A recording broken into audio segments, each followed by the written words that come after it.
He was no more than a baby then, while he seemed brokenhearted, something within him, but the moment I first laid eyes on him all alone on the edge of 17. What is this song about? I just realized. I don't fucking know.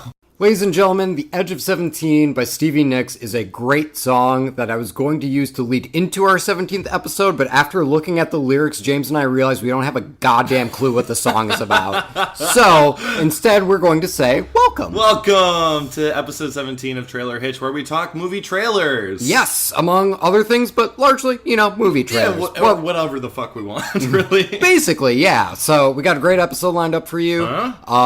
A lot of y'all seem excited because it broke fucking records, but the trailer for It dropped. That's right. Not It dropped. Yeah.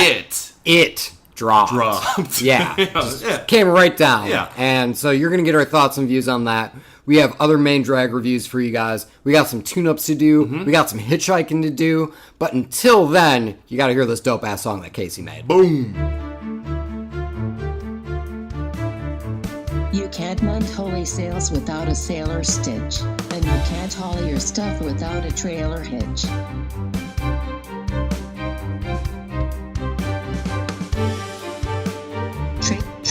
Trailer hitch.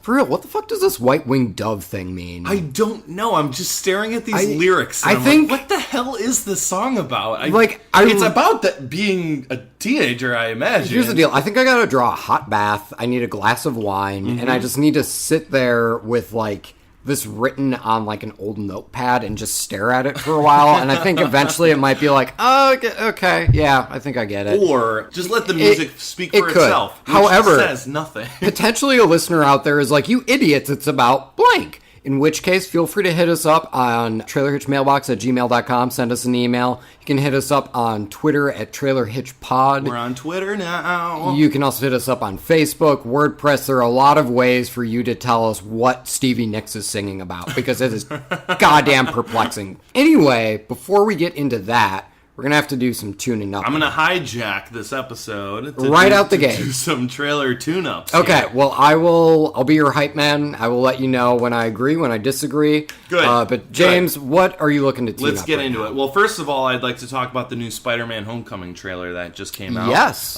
So as you listeners may or may not know, Kevin and I gave this a need to see based on that first trailer with the it looks good. With the Time to Pretend song in it. Yeah. It got us excited, man. It was exciting. Yeah, looked like a really fun movie. Yeah, a lot of fun, but also blah, blah, blah, blah, blah. It seemed to be blah. skipping a lot of the origin story stuff, because when I heard they were rebooting Spider-Man for the second time in the past decade, oh god, I was not again. Yeah, right, pretty much. And we all know Uncle Ben got shot in an alley.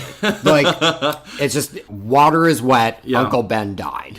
We had both. Peter of those. Parker got bit by a radioactive spider. We got True. it. Okay, so for this new trailer came out, everyone. I'm still super excited about it. My rating hasn't changed at all. Oh, this feels like a lead-in for a butt. I have some beefs with it. Okay. So I liked the first trailer more, first and foremost. I did too. You did too. Okay. So I thought this one had less of a teenage vibe to it. That's what I thought really breathed life into that first trailer, was that there was a lot of high school settings. That song, Time to Pretend, really kind of breathes some youth into it. I was about to say, that seems like something the youths would listen to. Exactly. I don't know what the youths are into, but I could pretend that it's time to pretend. Sure, of course. It's music. It is popular music out there that plays on the radio, right? So it's something that a human human teenager might be listening to. Whereas this new trailer focuses a lot more on Marvel Films' generic tone generator score. Not that a trailer needs a song. Sure, but you're right. Nothing stuck out to me. Yeah, it's just the score was very tones, Why didn't you pretend that Time to Pretend was in it? I just don't have that good imagination. I guess. And just checking. Go on. Yeah. So that was my first thing I noticed was, wow, the music in here is just not as interesting. Okay. For a Marvel film. The second thing was, this trailer gave so much away. It does. It just and not to the point where it's we tell you the ending. Not a lot of trailers do that, thank God. But it's this happens, then this happens, which leads to this, which leads to that. But we won't tell you how it ends. Yeah, but you basically gave us the roadmap to the fucking ending anyway. So it's like you didn't like point us to the parking spot, but it's like you gave us directions to where we're going already. I guess, yeah. And I just, okay, for a more specific example, the suit. Like, we knew he, like, didn't have his suit for the whole movie. Because there are shots in that first trailer where he's in, like, a hoodie. Yeah. A hoodie and goggles. And it's like, but the mystery of how or why... we don't need explained in a trailer, I don't think. Sure. That's something I think that would be better fitted for a film. Mm-hmm. Whereas this second trailer was like, oh no, Spider-Man gets in over his head, Iron Man comes in, saves the day, Iron Man, who gave him the suit in the first place, takes the suit away, then Spider-Man has only his, like, physical attributes and not the high-tech Stark tech to, you know, save the day. And then has to go back to the old hoodie. Yeah. We don't even need to piece anything together. You laid this all out on the line for us. Okay. It's a little bit too much, I thought. The only thing that I'll add is I expressed concern over Spider-Man's villain's consistent disdain for public transit. Because forgive me, sir, is it Spider-Man 1 or 2 with the train? Spider-Man 2 with the train. That is Spider-Man 2 with the train. Where we had him, like, trying to hold it all together with just some webs and to save the people on this train. Now we got a fucking boat cut in half. And again, we have him, like, trying to hold shit together with a web. Even Spider-Man 1 does, like, similar... Have you read any Spider-Man comics? A way long time ago. Not in a really long time. Does the Green Goblin, for example, have a beef with someone in, like, the New York public transit system? Or... Just the city planner in general. Yeah, and I mean, like, don't get me wrong, I understand from a filmmaking perspective you have to up the stakes. But, like, if you can find different stakes, that might be kind of neat. Yeah. Yeah. I agree with you there. All right. Anyway, it's still a need to see it for me. After all, okay. Yeah, I just wanted to say that. Okay, so the other thing was for the Mummy trailer. We talked about the Mummy a while back. I think I gave it a need to see it. I gave it a need to see more. Right. So after this next trailer, there's some stuff that bothered me in this one, too. Yep. It just so happens that it's also regarding music in this one. So the first riff of Paint It Black by the Rolling Stones actually piqued my interest. There was, like, intense music, intense sounds, and then silence, and then the Paint It Black song. Sure. I thought it was good. I thought the music set the tone for the trailer's setting pretty well. Exactly halfway through the trailer, though, when they ripped off the exact same technique again using the exact same Paint It Black riff, fuck right off. Okay. Like, that felt so lazy to me. What I'll posit, Rolling Stone songs are super fucking expensive to license. So I feel like they burned their entire budget on Paint It Black.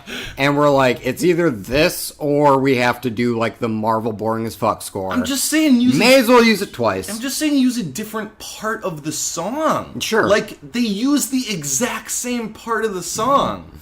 Loud action noises builds to silence, followed by Paint It Black riff. Great! What are we going to do 45 seconds from now? We're not fucking editing wizards. Just do the same thing and we'll call it a day. And it's like, that was it. I don't know. That bothered me. Okay. I just wanted to say that. I was bothered by the fact that it looked like a really generic action movie. I really liked the opening of that first trailer. Yeah, that was a good opening. Yeah, really good opening. Yeah, it was tense and it was still like action movie. But like what was cool about it is it was in the vein of an action movie, but there was still sort of a horror or thriller element to it. And granted, like, I know I'm very much on record in saying I don't want there to be a shared universe. Yeah, a shared universe. But that said, kind of like this mix of action and horror, I thought kind of helped set it apart from a generic Hollywood franchise. Yeah, for sure. And this, to me, felt far more, here's this big bad villain and we're going to have to figure out a way to stop her. That just doesn't seem as fun to me. Especially given that Tom Cruise's character just kind of seems like a plank. Yeah, and like, we're not going to ramble on too much about this, but... I'm gonna disagree with you slightly in that I thought there was a lot of great visuals of the actress as the Mummy. Yeah, she's cute. She's very. She's attractive. she's a good actor. No, but there was a lot of great moments that I got more of a horror vibe in this Fair. Especially, there was a scene of her rising from water. There was a scene of her, like, shimmying, like, up ropes that she was tied in or something. It was, like, creepy, and I, like, really dug it. And it just didn't land as well for me. Yeah, and that's fine. We can disagree. That's fine. It's okay. But I do agree with you that Tom Cruise is kind of just a blank slate in this. Yeah. I think it's interesting that they're taking the chosen one trope that we see so often in movies, but spinning it on its head that he's the chosen one of some evil thing. And that's like, fair. That's kind of interesting. And that's fair, yeah. It is kind of neat to see, like, being the chosen one is actually a really bad thing yeah, in this universe. That's fucked up. And Yeah. I don't think they're going to make Tom Cruise, like, super evil. No. But that would be awesome. That would be way more interesting, right? If it went all ass up for him. Yeah. Anyway, that's all I got. All right, fair enough. Tuned up. All right, now we got everything all tuned up. Yep. I think we're ready to go hitchhike. Are you ready, James? I'm ready. I gotta go places, man. All right, we got 9 pit stops to make, ladies and gentlemen. James and I always try and hit a target time. For those uninitiated hitchhikers, we go through a set number of trailers, rapid fire. We rate everything on a scale of need to see more, or never need to see. Yes. If James and I both agree that we need to see something, we will celebrate. So, we got 9 trailers. James and I always try and hit a target time. We do our goddamn best, ladies and gentlemen. Last episode... Yeah. We had 3 people. And we came in under time vastly. Unbelievably. What did we have, like 12 trailers? Yeah, and with 3 people, I think we hit like 8:30. Yeah, it was something like that. So, James, it's only 9, but going slightly easy on ourselves. You want to do 7.5 minutes? Let's do 7 minutes and 30 seconds. I like it. Sir, are you ready? I'm ready. Okay, I am ready.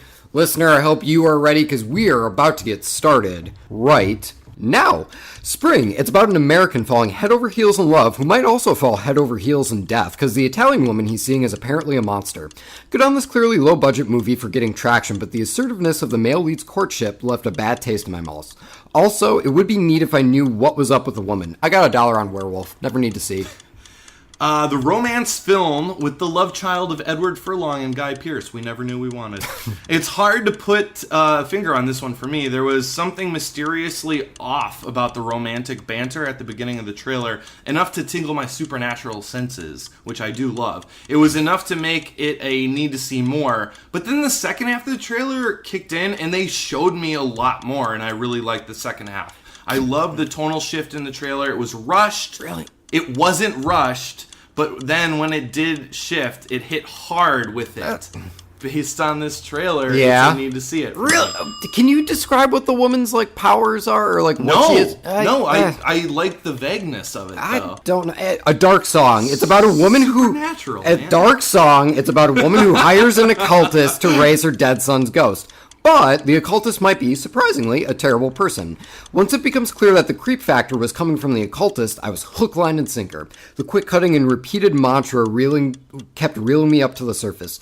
But then the idea that there were actual demons made me wiggle away a bit, cluttering the excellent setup. But shit, that setup. Need to see more. With everything I've seen from supernatural-type films or shows, characters always say how difficult, like, seances are.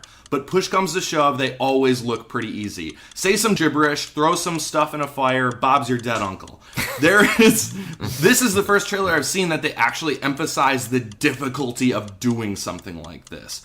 But I didn't get much from this trailer other than that, and there is some really cool cinematography. You need to see more. Okay.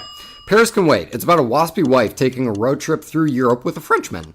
You gotta get past the contrived setup to get to the gorgeous locale shots and what seems to be a throwback to Hollywood's golden age. That said, I wish there was more to Lane's character than reacting to dudes. Need to see more.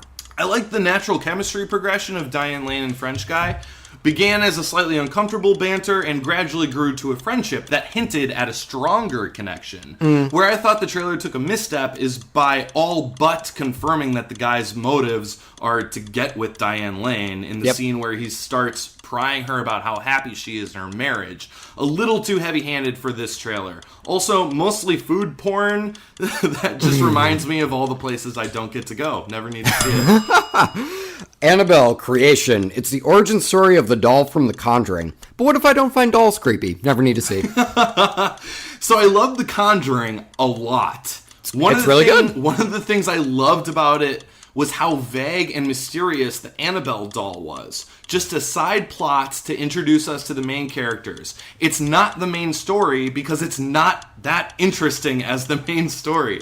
Hence the reason I didn't care about the Hannibal spin-off movie. Double hence the reason I don't care about this Hannibal movie. Never need to see it. Boom. Message from the King. It's about a South African who comes to avenge his sister's death. And when he comes, I say he comes to Los Angeles. Sorry. A mix between The Limey and John Wick, but it doesn't go for the brains of the former or the brawn of the latter. I'll plot some neat cinematography, but just based on this, I'm gonna never need to see. Yeah. Message from the King. The plot from this trailer screams you've seen this before. A lot.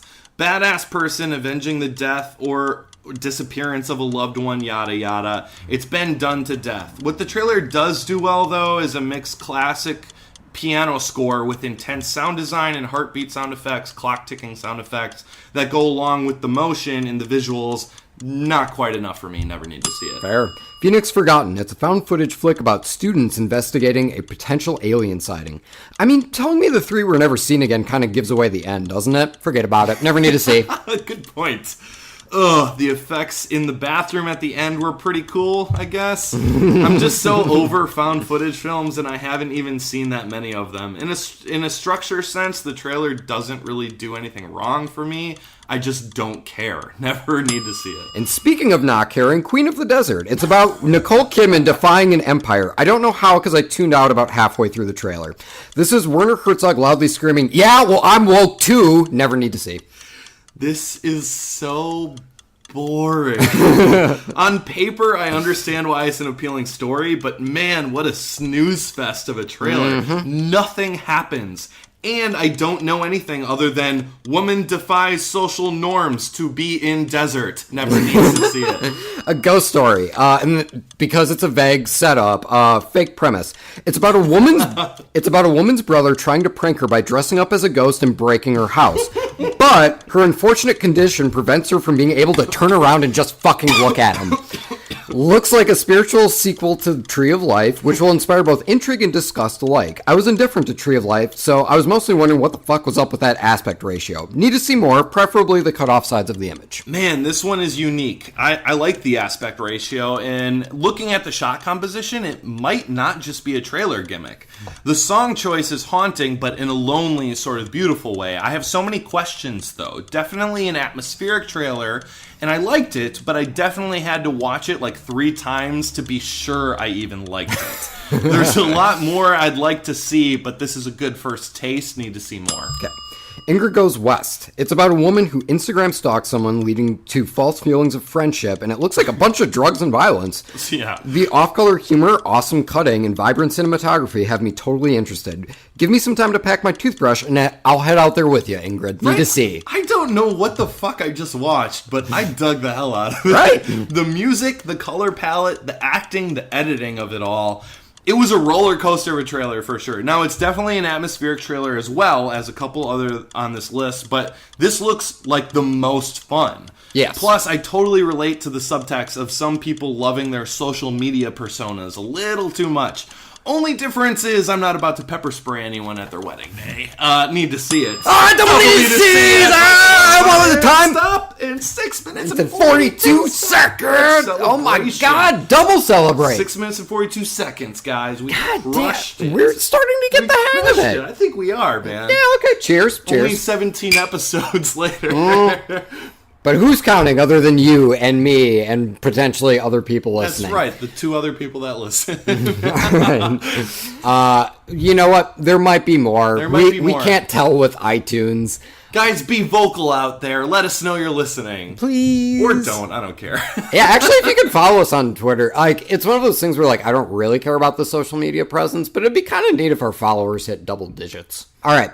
So that's that for Hitchhikers. We are moving right into our main drag. Let's do it. Let's assemble for Justice League. That was good. They said the age of heroes would never come again. It has to.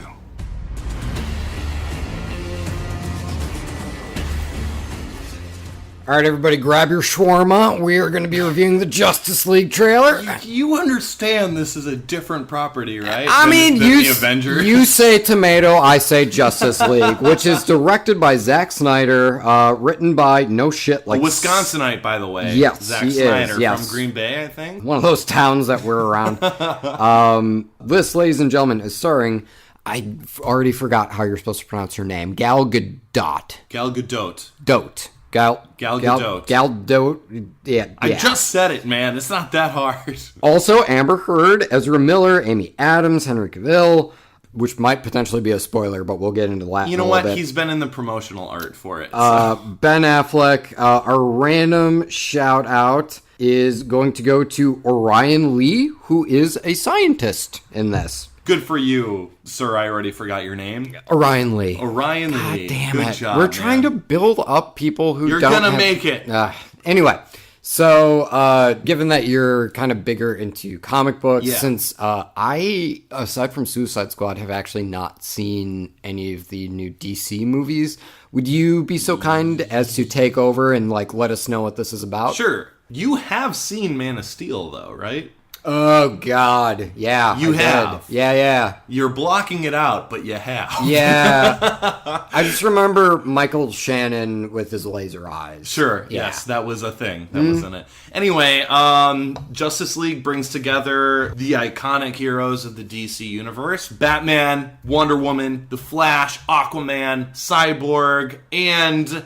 maybe another one that I don't know. So, this is what I wanted to talk about. Here's the weird thing. Yes. I was intimately familiar with the Jolly Rancher scene, even though I have not seen the film. I have not seen the scene in question. Just because people talked about it a lot? Just because people talked about it a lot. Sure. Apparently, Batman v Superman inspired so much ire that people neglected to talk about the fact that Superman fucking died in it. When did you find this out? By the way, spoiler alert for Batman versus Superman. Sorry, guys. I mean, I think, again, at this point, if you haven't seen it... I just like saying it. I think I you're understand. right. That said... When did you just find out? Well, actually, Mike Heyer, who was a guest on our podcast, we were talking about the Justice League trailer, and he was like, yeah, I mean, like, they're really hiding the fact that Superman died in Batman versus Superman, and I went... Really? And then I looked it up, and god damn it, sure enough, he died. Yeah, he got stabbed right through the chest with a doomsday type of spear thing. So, just out the gate. I'm very technical with my comic book knowledge, as you can tell. As people have written in saying. Look, I've never claimed to be like a professor of comic book knowledge, all right? Nor will I ever. I do like comic books. I like comic book things, and this falls under that category. Okay, fair enough. Yeah. How do you think they're gonna pull off a Justice League movie? Like, it'd be like starting an Avengers movie and being like, by the way, Iron Man's dead. Yeah. You're gonna ask me to geek out a little bit about the Marvel movies, but... You're doing the thing you yelled at me for at the top of this review, which was talking about Avengers and not Justice League.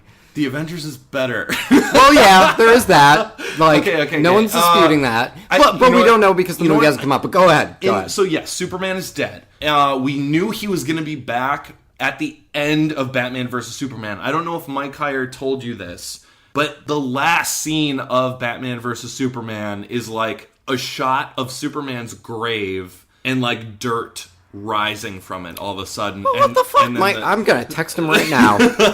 So it's like it was already hinted at in the same movie that he did. It's like when Star Trek killed off James Kirk.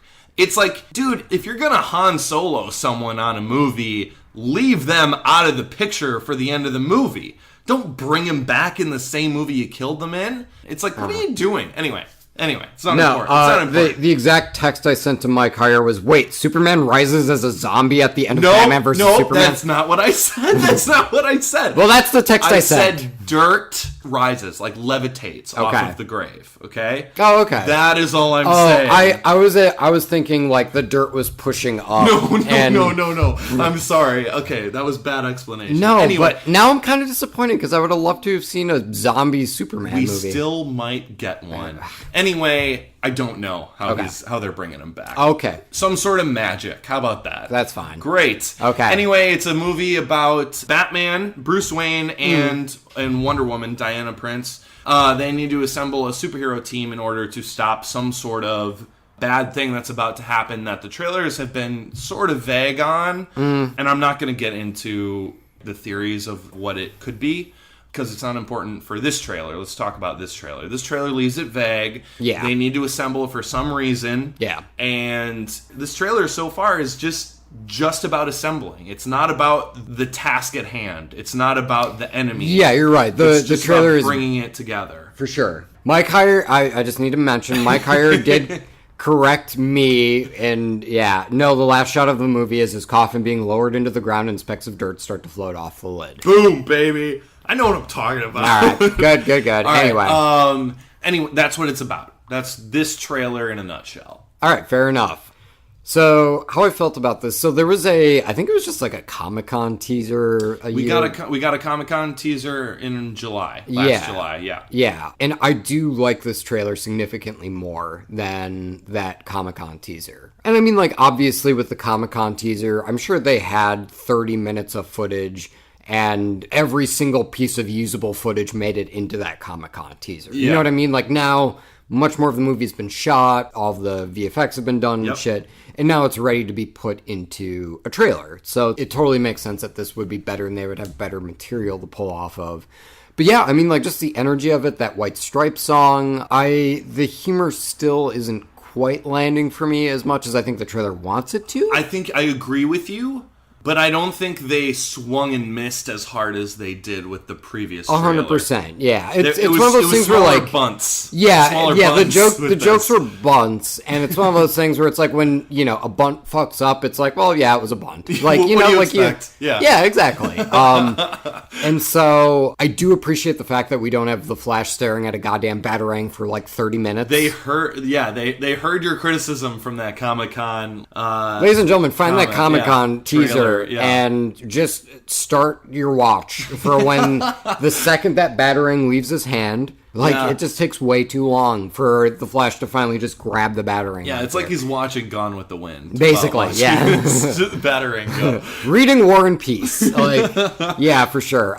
So, I mean, like, they did. Like, they really tightened up the material and did make it seem pretty engaging. That said, I'm not normally a fan of Zack Snyder's visual style. I think he can kind of go overboard sometimes.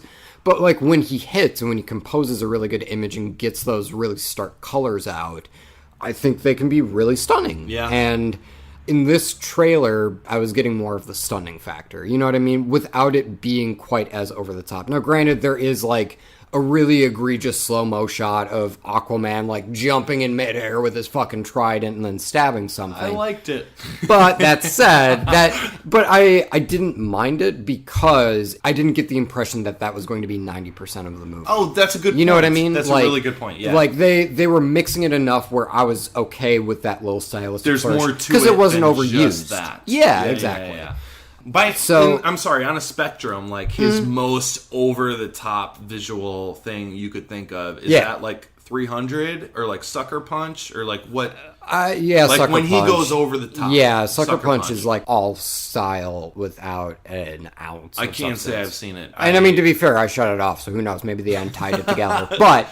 So, no, I did. I really thought that this was a stronger outing for it. That said, you're right. I mean, like, there isn't a clearly defined threat, and I don't know why they're assembling. No, granted, I would actually be kind of interested to go back and look at the first Avengers trailer. And did they mention that Loki was the bad guy? Yeah. You know what I mean? And, like, I don't know. Here it's like the trailer seems to be setting up, well, the fun is the journey. It's just getting all these people together. And what did you think of that? I'm a little bit warmer to it than the Comic-Con trailer. But that said, right now, I'm still like, fine. There isn't really anything that is really pulling at me. I don't feel like it's as much of a, like, straight Avengers rip, which, like, let's all be real, that Warner Brothers and DC, that's what they're looking to do right now, is to make their Avengers. Yeah. It doesn't feel like it's a flat out, it's not like they're directly, like, just pulling from that. There isn't a puny god line. Not yet. So, not yet. Not yet. At the same time... There is a lot of god allegory with Batman versus Superman, though. Oh, okay. With Superman. That's fair. But yeah, I mean, like, that said, even though it doesn't feel like it's the exact same movie, for me right now, it's still not different enough to really warrant paying to see it opening weekend in a theater. I gotcha. How about you? What do you think? So what I thought about this, I do like the assembling, or, you get a little moment for every character. With the exception of Superman. Maybe he's not in it. But he's totally in it. Maybe he was off eating brains. There you go. But I liked it a lot. I liked the music choice. It started with that White Stripes song. Then it morphed into, add another to the list, a trailer that covers a super popular song. In this case, it was Beatles' Come Together. Which, it's like a really fitting song, though, for a movie about assembling a team. Sure. Coming together. I mean, it's very literal. Like, let's just take that title and milk it for all it's worth. I like literal, though. It's okay, yeah. I think it's cool, especially, I mean, I wouldn't have thought of it right off the bat, right off the cusp, Anyway, I thought it was a good trailer. Good. Not great. Like, one of my biggest pet peeves with it is when it gets to the cyborg part, and Cyborg actually opens his mouth for the first time. I don't know if it was a mix between the VFX, the ADR, the syncing of the sound between that and the visual. Something was off. Yes. And it really drew me out of the trailer. Like, the first time I watched this trailer, and I never do this, I had to stop the trailer without even finishing it, and I rewound it to watch that again. And I'm like... No, yeah, that was it's bad. It's really, really bad. That one line that Cyborg says. So that really bothered me. It bothers me that there's not a threat or an antagonist presented in this trailer. Yeah. I'd like a reason to know why it seems like there's conflict, but what is the conflict? I'd like to know why it's so dire and so necessary for this team to assemble. Especially before an Aquaman movie. Or a Wonder Woman movie coming out.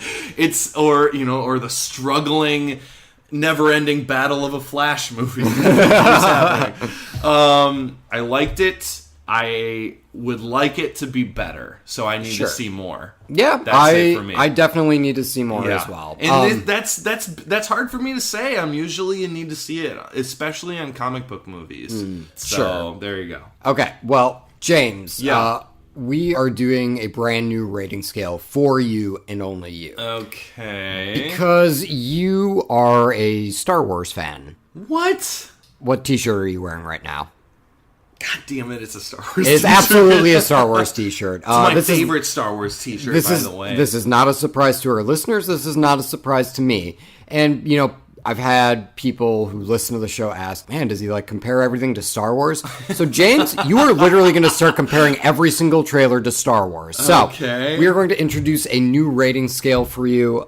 You are going to rate trailers you see after, of course, your initial need to see more. So this is a cherry on top. It's a cherry on top. All right, yes, I gotcha. absolutely. I'm on board. You are going to start rating things on a scale of 1 to 7 Star Wars. Now, a 1 Star Wars is you would rather stay at home and marathon every single Star Wars movie and TV show. This includes the Christmas special, James. This includes the Ewoks.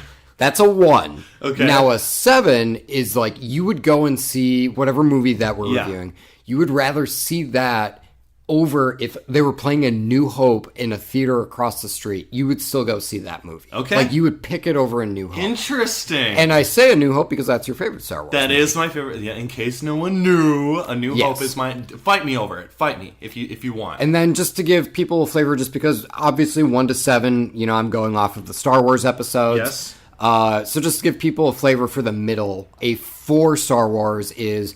You would go and see this movie, but you'd probably be thinking about Star Wars the entire time you were watching that movie. Okay, all right. Yeah, all right. So, where are you at with Justice League? So, on a scale of 1 to 7 Star Wars. Where am I at with Justice League? Okay, well, like I said, I gave it a need to see more. That is true. So, right there, I'm kind of in the middle of the road. Yeah. So, it's definitely not up to a 7.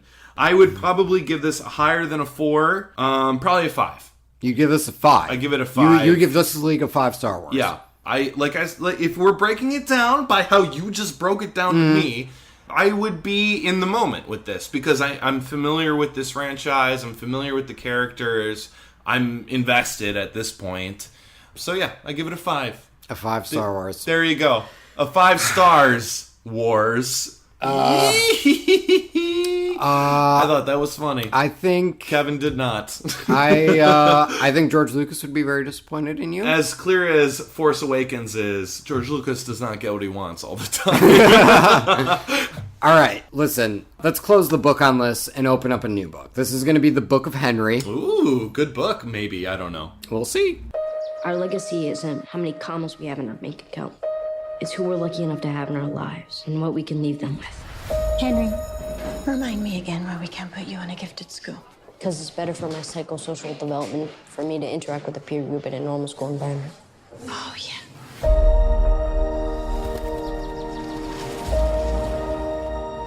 Hey, Susan? I guess I could just set you up with direct deposit if that's easier. I don't know. I'll have to ask Henry. You have to ask your 11-year-old? Did our financial statement come in the mail today? Yeah, I forgot to give it to you. I don't know how you do it all by yourself. Come on, I have Henry. Find me another male of the species who's more grown up than him. I'd like to. All right, everybody, get your study guides because we're talking about the Book of Henry. This is directed by Colin, and I don't really know how to say his name. Trevorrow? I've always pronounced it Trevorrow. All right. So I'll believe you. Let's go with that. We'll go with that. It's written by Greg Hurwitz, who I realized apparently is like a New York Times bestselling author. It was just like perusing his IMDb page. Let's see. This is starring Naomi Watts, Jacob Tremblay. I think he's one of the kids from Jurassic World. Probably. I will not be able to help you with that. Dean Norris is in it. Bobby Monahan is also in it. Our random shout out is going to go to Joshua Black, who plays the Letter Kid. Hey, good job, Letter Kid. Hey, Joshua. Good job, man. Good job.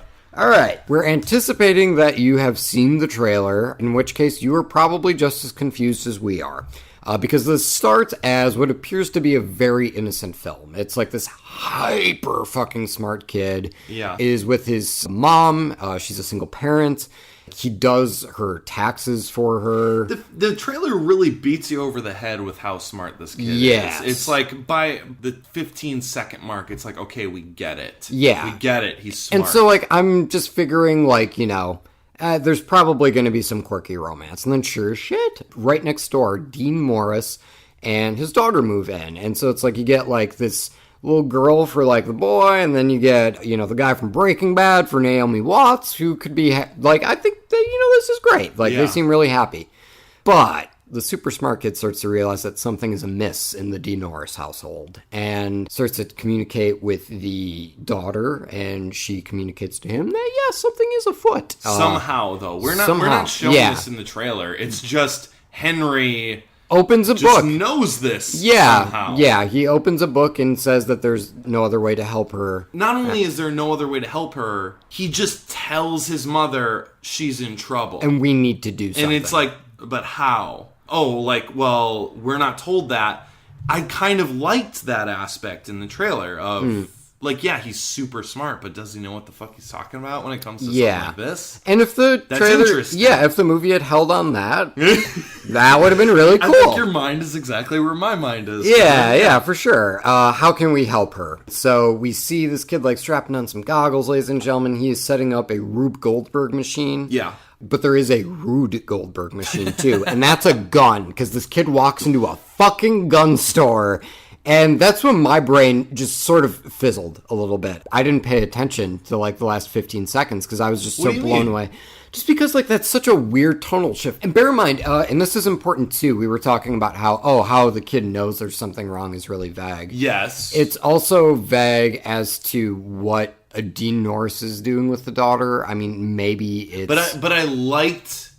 Okay, well, one thing at a time. The gun store thing. It's not like the trailer implies that he goes into a gun store and he's gun shopping. He's there and he's writing in his little book and he's clearly spying on someone. Maybe. And I'd just like to say that, I mean, at least growing up where I grew up in Milwaukee, there were sections of Walmart where you could just go and buy a gun, I'm pretty sure. Like, I literally, as a child, have been somewhere where I saw racks of shotguns just, like, right in front of me. Well, okay, so think about it this way. You are the smartest person in the world, and you're 10 years old. You are smart, you're 10. You see that there is trouble afoot next door, and you need to do something about it. Yes. Would your first play be to study guns, potentially use violence in order to make this terrible thing not happen? No, I think he's spying on a specific person in the gun shop, wasn't Sure, he? but we have the shot of Naomi Watts at the end, which implies that it does go into... But she could just have a gun lying around in her house. She just has a fucking sniper rifle, James? Maybe? Anyway. I don't know. Anyway. Okay, so sure, he may have been spying, like, whatever. I'll let go of that point. Sure. But that really took me aback, because you just have to bear in mind, it's not necessarily the act of, like, is a 10-year-old going to buy a gun in this movie? It's more the fact that this movie took such a stark tonal shift. Like, it did. Oh, you're 100% right. It totally starts as, like, what appears to be kind of like a Gifted. You know what I mean? Like a nondescript indie dramedy that I'm not going to remember in 3 months. That was the impression I was getting from this. And then it takes, like, this really dark shift. Yeah. But I don't feel like it really sells that shift that well, because, one, we don't really know what the threat is to the neighbor daughter. And, like, if it is something unspeakable that you can't put in a trailer, it makes it harder for me as an audience member to grasp and say, yes, it's okay for Naomi Watts to pick up a sniper rifle. Two, having, like, this super smart, articulate kid... What purpose is that? He's definitely on, like, the autism spectrum, right? Probably. Like, I feel like that's where this movie is trying to sell this kid as. But I don't understand why he needs to be, like, the smartest goddamn kid in the world in order for this movie, especially if that's where it's going. Yeah, I don't really see the necessity of it. It just, like, it was really heavy-handed, though. It was, like, beating you over the head with, this kid is, like, he's got gifts, man. Even the teacher at the beginning of the trailer was like, remind me again. Well, it's like, teachers don't go up to 11-year-olds and be like, why can't I put you in a different class? Right. No, you talk to the parent. Yeah. It's like, what the fuck are you doing? Yeah. It's like this teacher got off on, like, hearing this kid, like, spout a whole bunch of, like, social sociopolitical. Yeah. She's like, oh, right. I really like hearing you say that or something. It's like, what are you doing? And then, like, having Henry do Naomi Watts' like taxes or, you know, all that kind of stuff and adult stuff. And, oh, find me another adult who's more mature than Henry. And Sarah Silverman's like, I want to. It's like, what is this? Where is this going? Yeah. You know what? I would have also accepted a movie where Sarah Silverman develops a crush on an 11-year-old. It would be weird, don't get me wrong, but that would be an interesting movie. I mean, she had a crush on Jimmy Kimmel at some point. So right? I mean, 11-year-old right there. Zing. But anyway, it was like it, and I just couldn't get over that tonal shift because it made the beginning stick out like a sore thumb, which in turn made the end even more sour for me. And again, the trailer ends with Naomi Watts picking up a sniper rifle and aiming it to what appears to be Dean Norris. Sure. And like, you just have to step back and go, how the hell did we get here? You know? And I think the how did we get here thing could still play and is interesting if you don't tip your hand to the audience that something is afoot.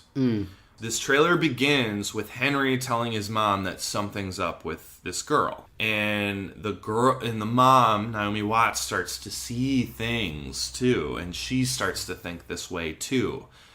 I thought it would have been a way more interesting trailer to not have any proof on the matter. Just have implications and, oh, I think this is happening, so I convinced my mom and now mom thinks this is happening.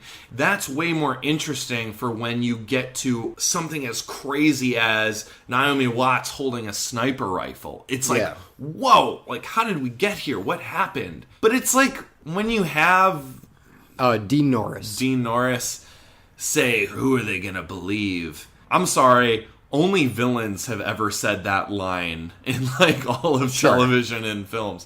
So it's like, the trailer kind of tipped the hand that something is afoot, And I kind of liked the ambiguity of maybe this is just an imagination that this kid is... But Naomi Watts looks across the street. There's that really stupid shot where, like, the kid's in her room, like, the lights turn off, but then, like, some light off over by the side turns on, and then Naomi Watts, like, puts her hand over her mouth. But, see, I liked that part because it showed that the mother was buying into what Henry was saying. It wasn't necessarily giving anything away yet. Like, I could sustain my disbelief enough to believe Naomi Watts didn't see anything specifically yet, but her imagination is getting away from her. Sure. That's down where I wanted the trailer to go. I understand. But it didn't. Right. It was like, no, Dean Norris is the bad guy. They're all in the right. Yeah. And I just wanted this, like, ambiguity to it, which would have been way more interesting. This woman who leaves everything to her 11-year-old son all of a sudden is confronted with this story. And it's like, I trust you with everything. I trust you with my taxes. Why wouldn't I believe you on this? And on this, he's wrong? Yeah. That's way more interesting of a story to me. You're right. And that's what I want. That's where I thought the trailer was going. And then it didn't, by Dean Norris saying, who are they going to believe? Yeah. That's the point in which it started unraveling for me. Sure.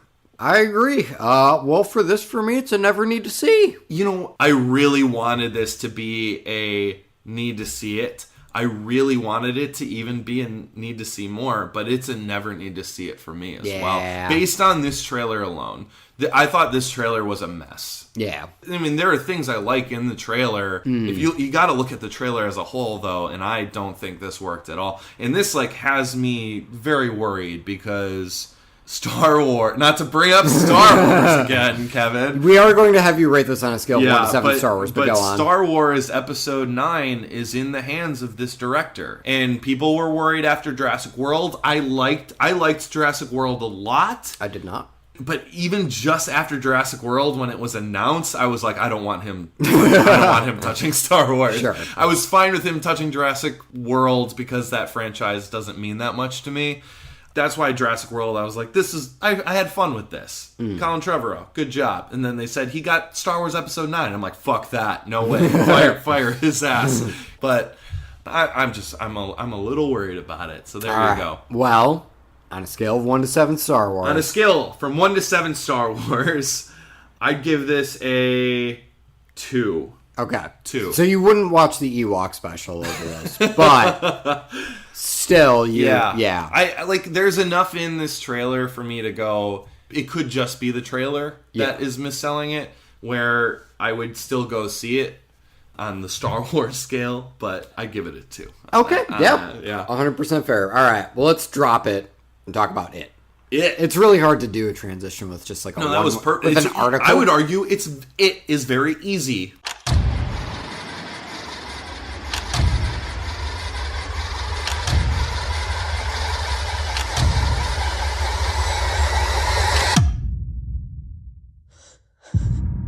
Bill, if you'll come with me, you'll float too. You'll float too. You'll float too. You'll float too. You'll float too.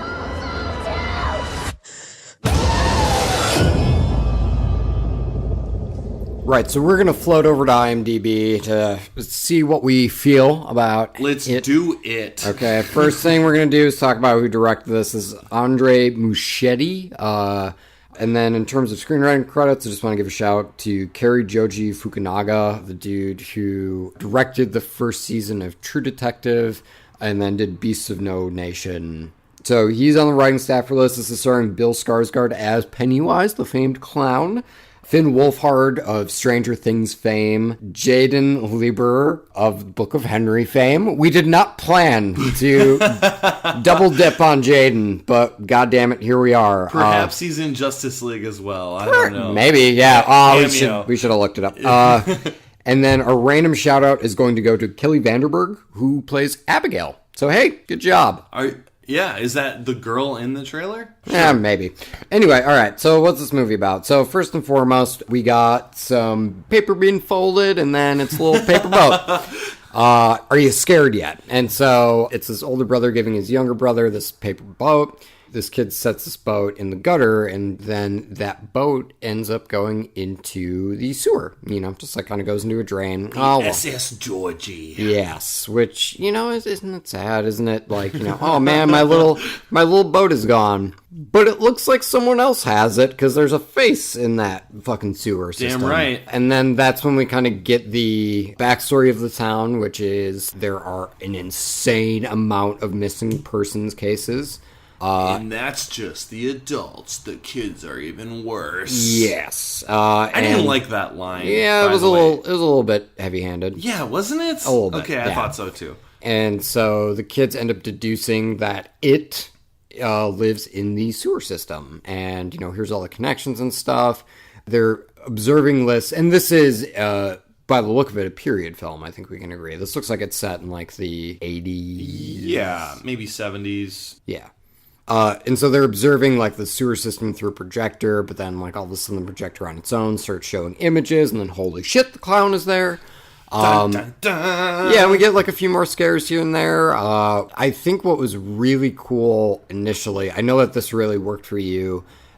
By the end, it kind of fizzled a little bit for me, but the older brother seeing his younger brother in the sewer, right, looking up and saying, "Come with me, you'll float too." You'll float too. And like the first time he says that line, I was like, too. "Oh, that's creepy as You'll fuck." Float too. But then. You'll float too!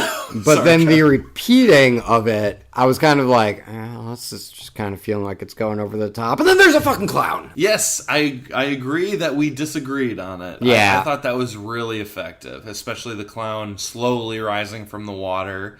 I think it goes to black for a little bit and then comes back from black to have Pennywise all of a sudden running towards the camera, shaking his head. I thought, like that. Like, why would he shake his head? Like, if you're trying, like, let's say you're trying to nab me. Let's say you want to eat me, James. Are you trying to add logic into this? Absolutely. Why? Would you be shaking your head if you were trying to eat me? Wouldn't you want to keep? You would want to keep your eyes on the prize. I'm not a giant tarantula clown from a different dimension, or Tim Curry. You know what? This bit isn't going anywhere. We're gonna let this die. Anyway, yeah, I mean, like that's the trailer at hand here. Now, I'll say right out the gate, I've not read the 7,000-page book. I've also not seen the original. No, I have. Okay, actually, can you give me some insights, sir? Sure. Well, first of all, it's Tim Curry as Pennywise. John Ritter's in it. The thing about it, though, it's also a period piece, but I believe the children's stuff takes place, like, in the 50s. Oh. Because the movie takes place in the 90s. So, it takes place in the 50s when they're kids, because there's, like, a second part of it. Or maybe it intercuts to when all these kids are grown up, and they're hunting down Pennywise as adults. But anyway, it looks like from this trailer that we're only getting the kids' era stuff. Maybe they're leaving the other part of the story for a sequel, maybe? Who knows? I mean, based on the made-for-TV movie, this looks better. Okay. I mean, like, a lot of people love to talk about it with Tim Curry. Tim Curry was incredible as it. That's not a good movie, though, in my humble opinion. Okay. I thought it was bad. There's a lot of stuff about it that I didn't like. But Tim Curry wasn't one of them. I thought he was really fucking creepy as a clown. And he did a really good job at being creepy as a clown when he looked as ridiculous as he did. Whereas Bill Skarsgård, they, like, right off the bat make his appearance look creepy. Whereas Tim Curry, it was like, oh, hey, it looks like a normal clown. Until his, like, giant tarantula fangs come out and shit. Anyway, so it looks better than that film. Yeah.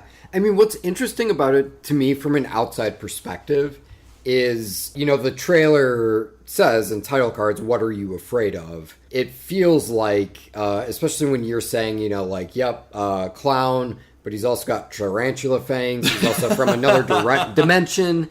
Like, that to me demonstrates that it was basically Stephen King. Maybe this was his acid period, where he was just kind of like, you know what? I'm going to just put everything that's sort of considered creepy, and I'm just jamming it into one goddamn thing. Yeah, what's the number one phobia? Spiders. What's the second number one phobia?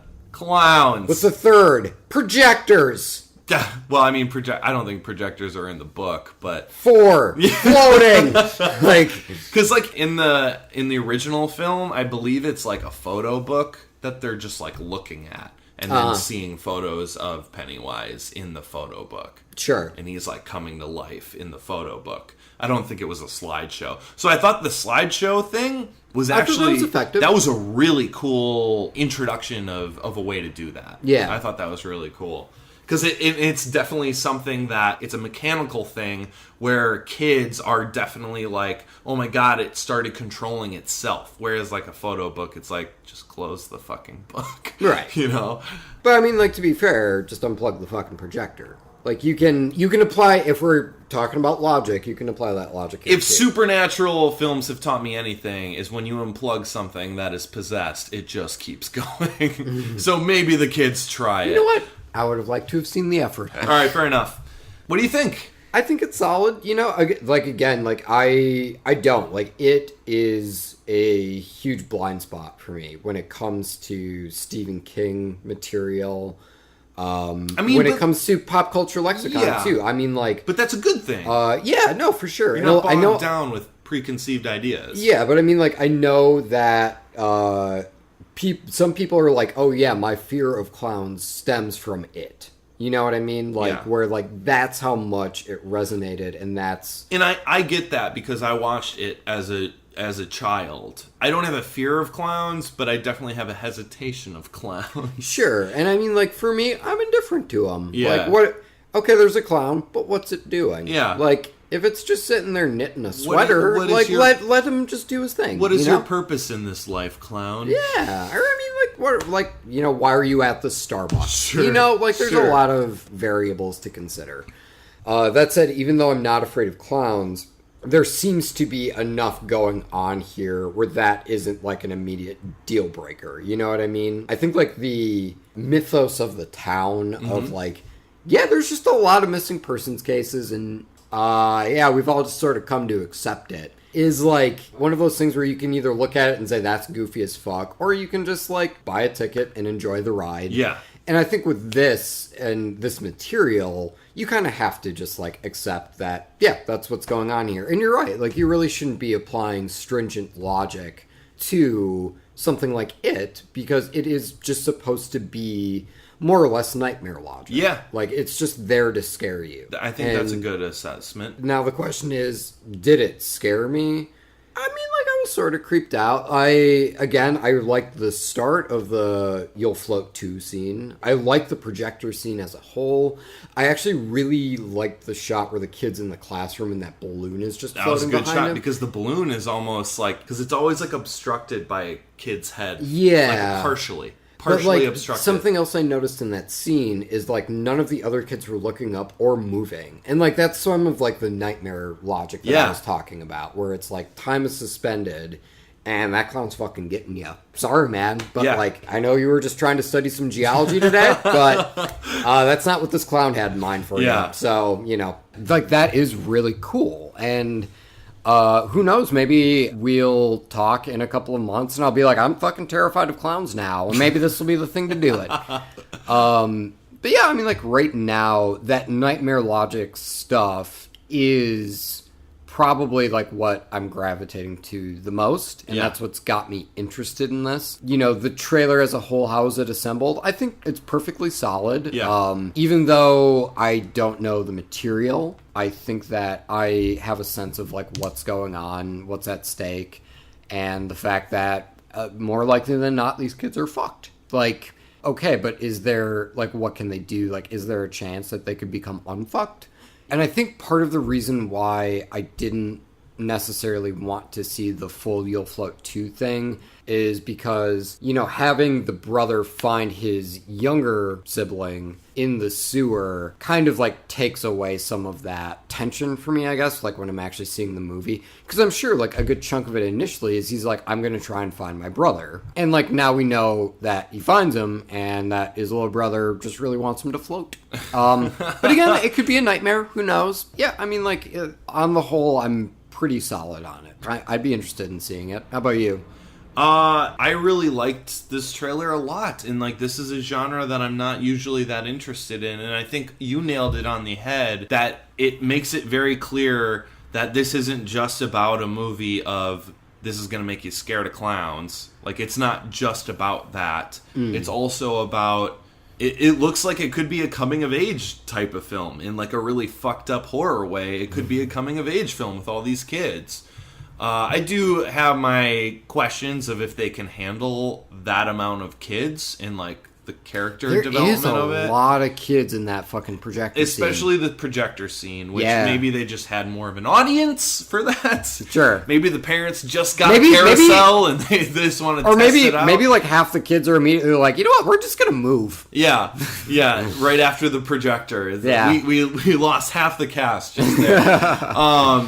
So based on this trailer, I really, really, really dug it. I thought it was creepy, but not like over the top. It reserved a lot too, whereas like we haven't heard Pennywise really talk at all. There was some like really cool sound effects used in this trailer, like that could be iconic. There was like that and I'm like, I'm not familiar with that sound effect. Maybe it's been elsewhere. But as for me, I'm like, that was the first time I remember hearing it, but I'm like, that could be an iconic sound effect. That could be like, this could be this movie's Inception. Bruh. Sure. Exactly, yeah. I really dug it, and I liked pretty much everything about this trailer, so this is a need to see it for me.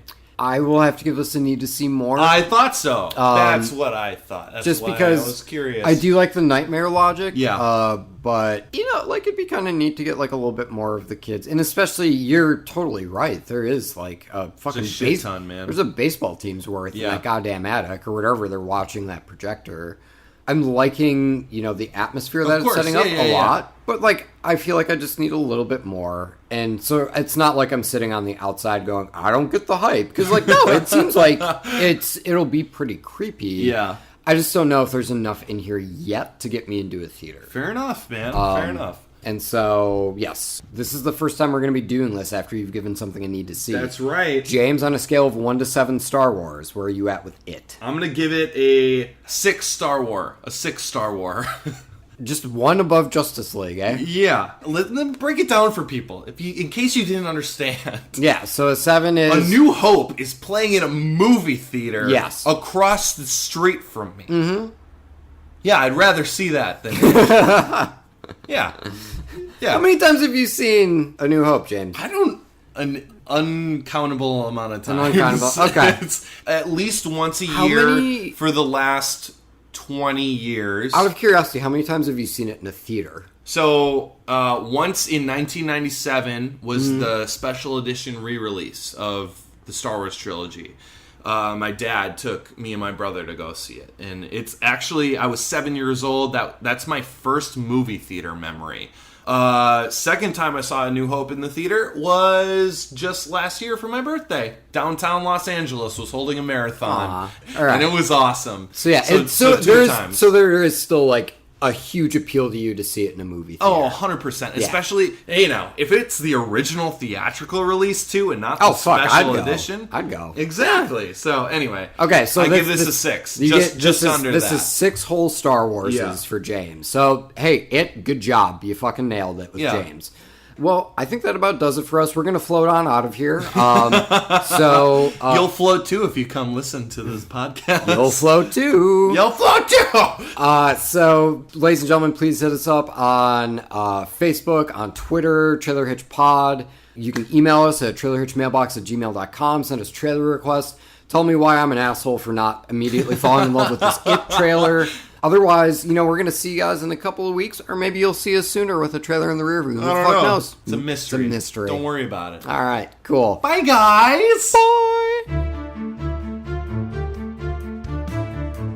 You can't mend holy sails without a sailor stitch, and you can't haul your stuff without a trailer hitch.